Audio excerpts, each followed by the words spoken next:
Malaysia U23 sukses meraih kemenangan pertamanya atas Brunei Darussalam. Kemenangan telak ini membuat Malaysia sekarang sedikit bernafas lega, karena setidaknya mereka punya modal berharga sebelum bertemu timnas Indonesia U23 di pertandingan terakhir.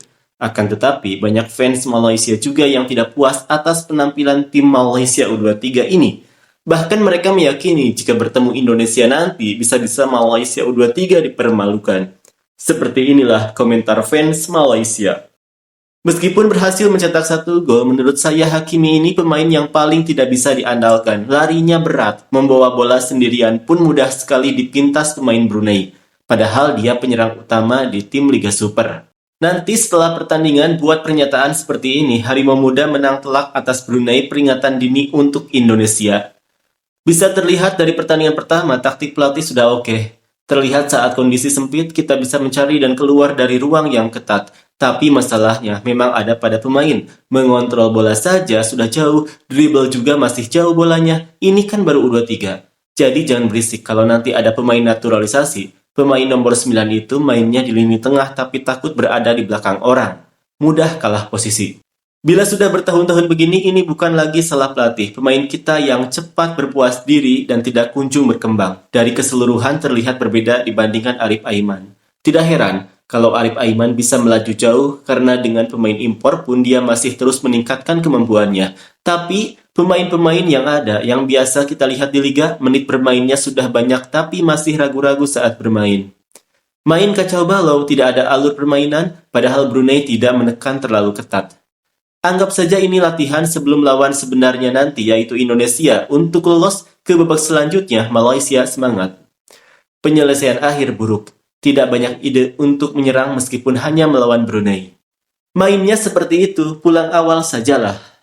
Menggunakan peraturan head-to-head, kalaupun menang 10-0 pun tidak ada gunanya kalau kalah melawan Indonesia. Kenapa ya mereka main? Saya yang jadi ikut emosi begini, melihat peluang emas di depan mata tapi sia-sia. Karena itulah sekarang sangat membutuhkan pemain naturalisasi itu untuk bergabung dengan Harimau Malaya. Berharap saja Filipina kalah melawan Brunei dan Filipina tidak kalah di pertandingan malam ini. Menang pun belum tentu langsung lolos. Tim bodoh kalah dengan niat mengecoh. Akan tetapi kalah head-to-head. Kuncinya ada pada Filipina. Jika pertandingan malam ini tidak dapat poin, maka 60% peluang Filipina. Sekalipun mimpi itu jadi kenyataan menang di GBK.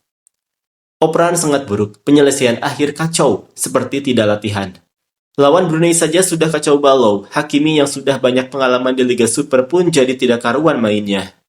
Pertandingan melawan Brunei tidak diperhitungkan karena grup lain hanya ada 3 tim, jadi kalah pun tidak apa-apa. Cuma melawan Indonesia harus menang besar 4-0.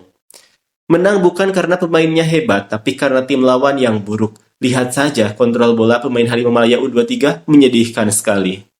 Masih tidak puas hati dengan pemain-pemain, mengontrol bola selalu lepas dari kaki. Akhirnya kita sudah menemukan lawan sebenarnya, ini baru level anak lokal. Jangan bangga hanya melawan Brunei, itu memang bisa diduga. Lihat saja cara bermain U23, masih kurang kalau mau melawan Indonesia. Brunei itu pemain sekolah menengah juga bisa mudah dikalahkan. Apa-apaan Ziad, gelandang kok kehilangan bola-bola penting begitu, 3 kali loh. Kalau main begitu melawan Indonesia, habislah, pasti kebobolan. Walaupun sudah 4 gol, tetap saja tidak perform sama sekali. Permainan sangat buruk, memang tidak layak melaju jauh kalau begini. Pasti pulang awal. Brunei bermain terbuka dibandingkan Filipina. Salut untuk Brunei. Semoga saja Indonesia nanti tidak parkir bus terus-menerus. Kita lihat hasil pertandingan Indonesia melawan Filipina malam ini. Baru kita bisa tahu, kalau Indonesia menang melawan Filipina, Malaysia tidak ada harapan. Kalau melawan Indonesia nanti, kita akan dihajar habis-habisan. Memang menang sih lawan Brunei, tapi kalau lihat permainannya, kalah sama timnas Garuda Indonesia ini.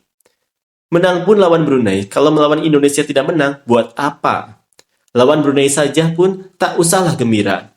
Kekalahan kemarin memang disengaja, hal ini dilakukan oleh pelatih sebagai bagian dari strategi agar kekuatan sebenarnya skuad Harimau Malaya tidak terungkap saat melawan Brunei.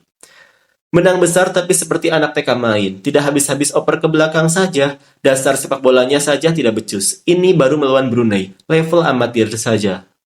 Mudah sekali, Brunei kok. Lawan sebenarnya, Indonesia nanti di pertandingan terakhir wajib menang. Menang 100-0 pun tidak dihitung, formatnya head-to-head, tim terlemah dalam grup tidak dihitung. Setiap hari latihan bola, mengontrol bola saja seperti anak TK. pasti dihajar habis-habisan kalau melawan Indonesia, apalagi main dengan supporter yang membuat mental hancur. Pemain dan sistem kepelatihan Malaysia tidak relevan. Tidak ada kemajuan dari segi mental dan fisik dan masih banyak lagi yang harus dipelajari, setahun pun belum tentu cukup.